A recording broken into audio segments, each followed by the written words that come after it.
La déforestation n'est pas un phénomène nouveau. Elle date de plusieurs milliers d'années.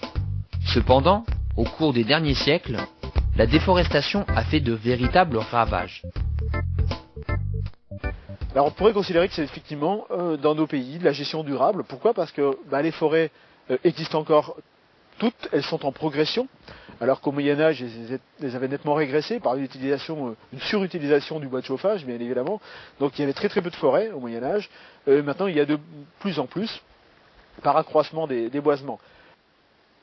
Alors, après, il y a différents types de gestion. Il y a une gestion qui, au moins, fait perdurer le milieu en lui-même. Et puis, il y a des gestions différenciées qui permettent de maintenir une biodiversité plus forte. C'est-à-dire qu'effectivement, entre un parterre de résineux planté tous les 2-3 mètres par exemple, et une forêt telle que celle-ci, peuplée de feuillus, des mélanges de mixtes, de hêtres, de chênes et autres, on a des diversités et des biodiversités complètement différentes. Mais chez nous, effectivement, on ne peut pas considérer qu'on ait des problématiques de mise à nu ou de déforestation. C'est au contraire une reconquête forestière, je pense particulièrement au milieu montagnard, alors que sous les tropiques, là on a des gestions qui sont totalement différentes, puisque malheureusement, la plupart du temps, c'est une non-gestion. C'est-à-dire que c'est une exploitation du milieu forestier, mais l'exploitation définitive. C'est-à-dire que tout est coupé, effectivement, au fur et à mesure de la progression, de la, entre guillemets, gestion forestière, mais rien n'est replanté derrière. Alors qu'en Europe, effectivement, il y a une gestion, puisque le milieu est replanté pour qu'il soit réellement durable. Et sous les milieux tropicaux, ça ne se fait pas. Et c'est très difficile à remettre en place par la suite, puisque les sols sont très pauvres par rapport à nos milieux forestiers. Et donc, à peu près chaque minute qui passe, il y a une surface telle qu'un terrain de foot qui disparaît en forêt tropicale. Et normalement, malheureusement, en 2050, nous n'aurons plus de forêt tropicale. Ce qui risque d'avoir des gros bouleversements au niveau climatique mondial. De tout temps, le feu a été un facteur de risque pour beaucoup d'écosystèmes forestiers. L'impact de ces incendies est énorme, car dans les zones touchées fréquemment, les écosystèmes forestiers n'ont pas le temps de se reconstituer. Il y a deux types d'incendies de forêt. Il y a des incendies de forêt qui sont d'origine naturelle.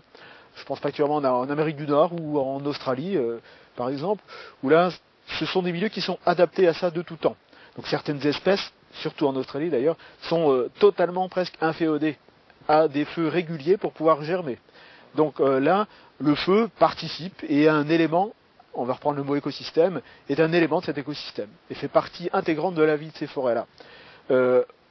Ensuite de ça, il y a malheureusement tous les feux d'origine plutôt criminelle ou accidentelle, mais toujours anthropiques à la base, qu'on trouve sous nos climats plus continentaux et qui là fait en sorte qu'il y ait juste une destruction du milieu.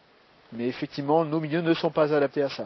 Donc, quand il y a une forte destruction des milieux forestiers du sud de la France, la reconquête est très très difficile, ou alors ça nécessite une gestion très performante et très fine pour pouvoir rétablir un milieu forestier original. Les écosystèmes forestiers tropicaux représentent un énorme potentiel pour l'avenir de l'humanité et pour la recherche médicinale. Forêts tropicales ou tempérées contribuent entre autres à la régulation des climats et jouent un rôle capital dans le cycle du carbone et de l'eau. On peut considérer d'ailleurs que le milieu forestier est un milieu effectivement durable et que le bois est une ressource durable. Pourquoi? Parce que le bois pousse toujours, donc il suffit de le planter pour éviter de faire comme en Amazonie ou à Bornéo, pour que le bois continue par pousser. Donc c'est une ressource qu'on peut avoir en permanence si on la gère bien, comme une culture, comme n'importe quel autre type de culture. Donc on en aura a priori toujours, donc on peut l'utiliser toujours. Utiliser le bois, c'est agir pour l'environnement. Avec aussi, il faut faire attention à l'effet induit, c'est-à-dire que on pourrait assister si on n'utilise que le bois ou si... Parce qu'on a souvent des systèmes, au niveau presque économique ou social, qui n'arrivent pas à s'arrêter et qui ont toujours besoin de surconsommer. Donc c'est tout le danger. C'est que si tout le monde commence par se chauffer au bois, il faut faire attention là aussi de toujours économiser la ressource et bien la gérer. Qu'on n'assiste pas ensuite à des pépinières et non plus des milieux forestiers. Avec comme on a eu des pépinières de résineux pour faire la pâte à papier ou les sapins de Noël. Il y a plus de vie, c'est plus un milieu. C'est un autre truc, c'est une pépinière, point barre. Alors ça serait quand même un peu dommage. Et l'homme a plutôt toujours tendance à vouloir surconsommer, surproduire, surproduire pour pouvoir surconsommer, et c'est un peu une course en avant qui aboutira jamais. Voilà, et les milieux forestiers, là aussi, peut largement se passer de l'homme pour survivre.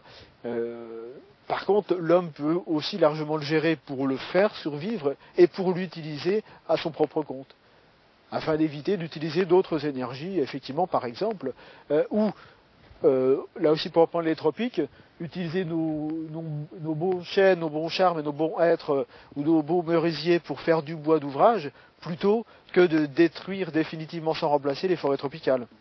Donc de ce côté-là, puisque nous on a quand même un peu plus conscience, on pourrait largement plus gérer et utiliser cet espace-là en conservant sa diversité, plutôt que de la foutre en l'air à l'autre bout du monde. C'est emprunter à la nature et c'est, comme le disaient les Indiens, emprunter à nos enfants.